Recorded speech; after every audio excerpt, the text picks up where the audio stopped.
গুরুত্বপূর্ণ এই বিধানটা পালন করার জন্য আল্লাহ রাব্বুল আলামিন আমাদেরকে যেখানে পাঠিয়েছিলেন, ফেরেশতারা যখন জিজ্ঞাসা করেছে আল্লাহ এদেরকে কি জিকির করার জন্য, তাসবিহ করার জন্য পাঠাবে, আল্লাহ বলেন না, আমার বিধান কায়েমের জন্য। এজন্য ফরাফর করেন থেকে যে উদাহরণ দিলাম, রহমানের বান্দা আমরা যারা এই দেশে আছি দাবি করতাম, এতদিন আমি একটা জরিপ পেয়েছিলাম 100 জনের মাত্র 15 জন চাইতো এ দেশে আল্লাহর বিধান কায়েম হোক আগস্টের 5 তারিখের আগে। অথচ 4.5 মাস পরে জানুয়ারিতে একটা রিপোর্ট পেয়েছিলাম এই দেশে এখন 100 জনের 58 জন মানুষ চাচ্ছে আল্লাহর বিধানে জমিনে কায়েম হোক।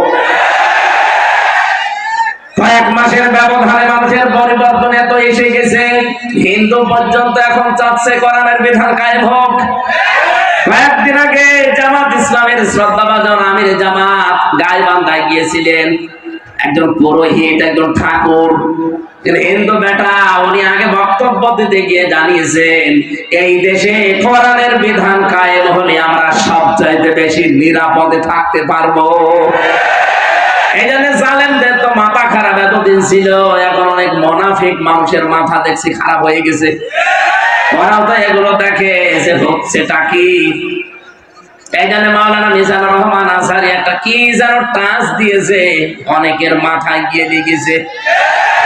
উনি শুধু টাচ দিয়েছিল, এতদিন এক দল খেয়েছে আর এক দল খাওয়ার জন্য রেডি হয়ে আস। আপনারা বলেছে কয়েকদিন আগে আমার সিলেটে ওনার সাথে অনুষ্ঠান ছিল, উনি আমার বলছে হামজা ভাই আমি বললাম যে একদল খেয়েছে আর একদল খাওয়ার জন্য রেডি হয়ে আছে, একটা গ্রুপ দেখলাম গায়ে মেখে নিল, কারণ কি? আমি তো আর কাউকে উদ্দেশ্য করে বলি নাই। এই দেশে 48টা প্রায় নিবন্ধিত দল, আরো আছে নিবন্ধনের বাইরে, সব মিলে প্রায় 73টার উপরে। কারো গায়ে লাগে না, আপনার গায়ে লেগেছে কোন কারণে? তার মানে অবশ্যই আপনি এরকম কিছু করবেন বলে আশা করি আছে। গত 2 দিন আগে একজন ঘোষণা দিয়েছে যে 15.5 বছরে কোরআনের কথা বলতে হলে তো অনুমতি নেওয়া লাগতো, আমরা যদি যেতে পারি অনুমতি দেব না। আরে ভাই আপনি এই কথাটা আগেই বলে ফেললেন, কয়েকদিন পরে বলতে পারতেন না? জনগণ তো সব জেনে ফেললো। আপনার যে আশা ছিল আশায় ঘুরে বালি, কথা বলেন না কেন? এদেশে আর কিছু থাক বা না থাক, কোরআনে কারিমে দেশে থাকবে ইনশাআল্লাহ। 4.5 মাসে যদি 15 থেকে 58 হয়ে যায়, আর 4.5 মাস যেতে দেন, আমার তো চোখে দেখা এই দেশে 100 জনের 100 জন মানুষ বলবে আমরা কোরআন চাই। আমরা চাই না, আর চান দেখি লিল্লাহি তাকবীর।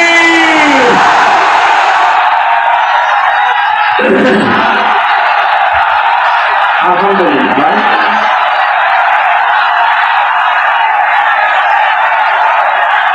আমার ভাইরা কথা বলছেন,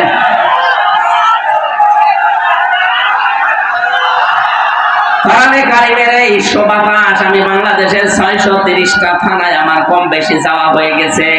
আমি দেখতে পাচ্ছি এদেশের মুসলমান, হিন্দু, বৌদ্ধ, খ্রিস্টান নেই, মানুষ পদবাচ্যে যারা বিবেচিত সবাই এক বাক্যে আওয়াজ তুলছে আমরা কোরআনের বিধান চাই। আর কিছু ক্যান্সার আছে, এরা হয়তো মাথা খারাপ, এই কারণে বলছে কিছু চাই না, আগে থালা দেন। থালা কি করবেন? আমরা আহ্বান জানিয়েছি একেবারে স্পষ্ট ভাষায়, যারা দায়িত্বে এখন আছেন সংস্কার করেন খুব তাড়াতাড়ি, সম্মানজনক একটা সময় নিয়ে সংস্কার করে তাড়াতাড়ি নির্বাচন দিয়ে নির্বাচিত সরকারের হাতে দেশটা তুলে দেন। তাহলে এই দেশ নিয়ে আপা সহ যারা পালিয়েছে কেউ আর ষড়যন্ত্র করার সুযোগ পাবে না। সংস্কার না করে আমরা নির্বাচন করতেও চাই না, হতেও দেব না। আগে দিনের ভোট রাতে হয়ে যাবে, কথা বলেন ঠিক কিনা? দিনের ভোট রাতে হয়েছে, এটা কি ওয়াজ করা লাগবে? যারা করেছে আমার সাথে, একদম একজন ওসি ছিল জেলখানায়, সে আমার নিজে বলেছে যদি আমরা দিনের ভোট রাতে করেছি। সুতরাং আমরা চাই 1628 জন এরকম চেয়ারে যারা বসে আছেন, এগুলো সব জালেমদের দোসর অথবা নিজেরা জালেম। কথা বলেন না কেন? এরা এই 3টা নাম এই তিনটা টার্মে এই জালেমা জালেমদেরকে এরা টিকিয়ে রাখার জন্য সর্বাত্মক চেষ্টা চালিয়েছে। আমরা চাই খুব তাড়াতাড়ি ওদেরকে চেয়ার থেকে নামিয়ে এই 15.5 বছরে যারা বৈষম্যের শিকার ছিল তাদেরকে চেয়ারে বসান। এই কথা বলে না কেন? নয়তো এইভাবে যদি আবার আমতা করে দিয়ে দেওয়া হয়, একবারে ডিক্লিয়ার দিয়ে দেবে 154 জন, দিনের ভোট রাতে হয়ে যাবে আগে যা ছিল তাই। তাহলে তো ওরাই থাকা ভালো ছিল। এক লোক বিবাহ করার পরে বাসর রাত্রে এখনো স্ত্রীর কাছে যায়নি, শাশুড়ি এসে বলছে বৌমা কি করবা জানি না, আমার কিন্তু নাতি চাই। বলছে মা আপনি সময় দেবেন না। ননদ যে বলছে ভাবি কি করবা জানি না, আমার কিন্তু ভাতিজা চাই। দাদি শাশুড়ি গিয়ে বলছে কি করবা জানি না, আমাদের কিন্তু পুতি চাই। স্বামী এবার এসে বলছে বউ ঘুমিয়ে পড়ো, কিন্তু আমার বেবি চাই। স্ত্রী বলছে দাঁড়ান, আপনার কি সব পাগলের বংশ? এখনো বাসরই হয়নি, এখনো বাসর হয়নি, এরপর এর ভেতরে আপনার মা এসে চায় নাতি, আপনার দাদি এসে চায় পুতি, আপনার বোন এসে চায় ভাতিজা, আর আপনি যে এসে চাচ্ছেন বেবি। আমি যেগুলো ডাউনলোড করে নিয়ে আসবো, সময় দেবেন না। আগে অন্তত বাসর হোক, অন্তত 10 মাস 10 দিন সময় দেন, তারপরে যে যা চেয়েছেন সবগুলো দেব, কিন্তু আমার 1 বছর সময় দেওয়া লাগবে। কথা বলেন ঠিক কিনা? আরে ভাই যারা দায়িত্ব নিয়েছে এরা তো একটাও রাজনীতিবিদ না, সব ব্যবসায়ী, এক একজন এক এক দিকে। আপনি 1 বছরও সময় দিলেন না, বেবি ডাক শুনবেন কি করে? এই জন্য আমরা কাঙ্ক্ষিত মানের সময় দিতে চাই, সম্মানজনক সময় নিয়ে তারা খুব তাড়াতাড়ি সংস্কার করে এদেশে এমন জায়গায় নিয়ে যাক যেন আমার ভোট আমি দেব, যাকে খুশি তাকে দেব। কথা বলেন আমার ভাইরা। বিশ্বনবী মুহাম্মদুর রাসূলুল্লাহ আল্লাহ রাব্বুল আলামিন তাকে ডাক দিয়ে বললেন, হে নবী আপনি আমার কাছে এই দোয়াটা করেন যে আমি রাষ্ট্রীয় ক্ষমতা চাই। আজ যারা এই দেশে এই কথা আহ্বান জানায় আপনাদেরকে যে আমরা রাষ্ট্রীয় ক্ষমতায় যেতে চাই, কারণ আমরা এই কোরআনে কারীমকে প্রতিষ্ঠা করতে চাই, ওদের মনের ভেতরে যদি দুনিয়ার কোনো কামনা বাসনা থাকে আপনি মাস্ট বি তার পেছনে থাকবেন না। এই কথা বুঝতেছেন? কারণ এই মানুষগুলো অলরেডি শপথ নেওয়ার সময় আল্লাহকে কথা জানিয়ে দিয়েছে, ইন্না সলাতি ওয়া নুসুকি ওয়া মাহইয়ায়া ওয়া মামাতি লিল্লাহি রাব্বিল আলামিন। আমার নামাজ, আমার কুরবানি, আমার বেঁচে থাকা, আমার মরে যাওয়া আমি সব আল্লাহকে দিয়ে দিয়েছি। সুতরাং এই শপথ যারা পাঠ করে এই মানুষগুলো নিজের জন্য অন্তত কিছু করবে না। যদি করে সে মুনাফিক হয়ে কিয়ামতে উঠবে, কারণ সে আল্লাহর কাছে অঙ্গীকার দিয়েছে। কথা বলে না কেন? যারা অঙ্গীকারাবদ্ধ হয়েছে আপনি মাস্ট বি তাদের পেছনে থাকবেন, কারণ ওই মানুষগুলো তার জীবন মরণ নামাজ ত্যাগ তিতিক্ষা কোরবানি অলরেডি আল্লাহকে দিয়ে দিয়েছে, ঘোষণা দিয়েছে। এই এরা এত আওয়াজ করে কেন?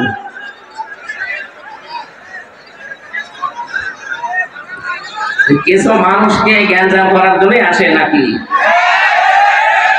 ওখানে বসা যায় না, ওই জায়গার কি সমস্যা? বসা যায় না ওখানে, কি সমস্যা? কি স্বেচ্ছাসেবক নেই, হাতে কিছু নেন না কেন? আচ্ছা, সুবহানাল্লাহ আলহামদুলিল্লাহ লা ইলাহা ইল্লাল্লাহ লা ইলাহা ইল্লাল্লাহ মুহাম্মাদুর রাসূলুল্লাহ।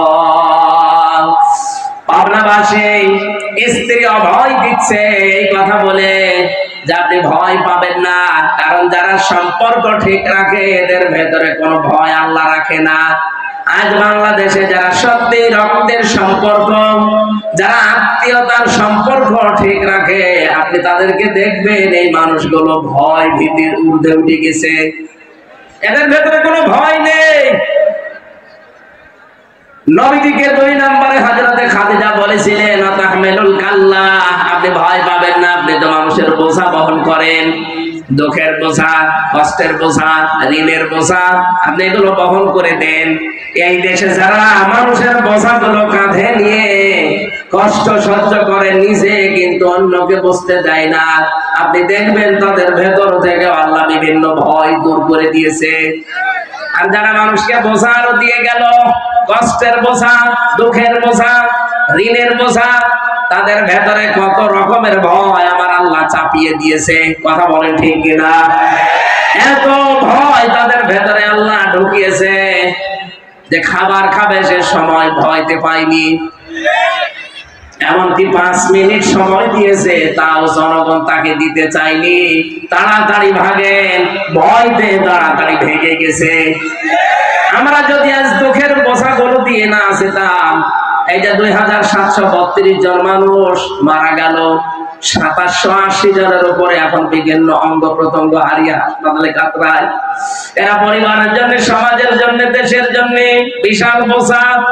এই বোঝাটা যিনি দিয়ে গেলেন, আপনি না দিলেও পারতেন।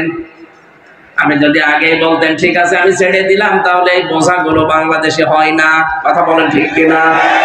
নিজে তো চলে গেলেন, এই বোঝাগুলো দিয়ে গেলেন কোন কারণে?